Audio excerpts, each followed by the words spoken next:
কিন্তু টকশোতে না। কারণ বুদ্ধিজীবী বলতে আমাদের মাথায় যেই ছবিটা আসে, যেই যেই আমাদের চরিত্রটা আসে, চিত্রটা আসে, সেটার মধ্যে হচ্ছে দাড়ি টুপিওয়ালা মানুষ নাই। এটা আমাকে কম্প্রোমাইজ করতে হয়েছে ফেসিবালদের বিনিময়ে, জিপিএ 5 এর বিনিময়ে এবং বিভিন্ন সরকারি প্রণোদনার বিনিময়ে। আপনারা অস্বীকার করতে পারবেন যে আপনাদেরকে বিভিন্ন সরকারি প্রণোদনা দেওয়া হয় নাই? অস্বীকার করার কোনো সুযোগ নাই।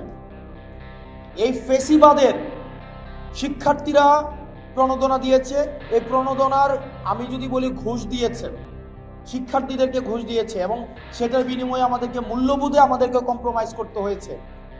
আমরা যদি ছোটবেলায় যাই, আপনি কালচারটাকে কিভাবে এখানে নষ্ট করা হয়েছে আপনি দেখেন।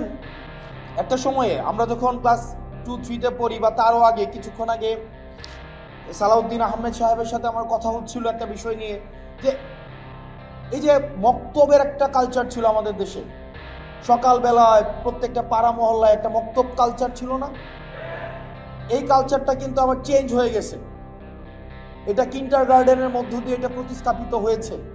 আমরা বলছি না কিন্ডারগার্টেনের শিক্ষা ব্যবস্থা কোনোভাবেই অনুপযোগী, অবশ্যই উপযোগী এবং প্রয়োজন, কিন্তু দুইটার ভারসাম্য রক্ষা করা যেত।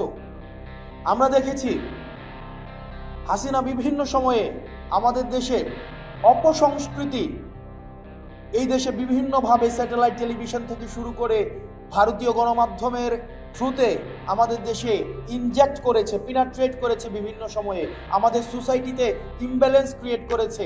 আমাদের বাংলাদেশের মানুষের নিজস্ব সত্তা, সংস্কৃতি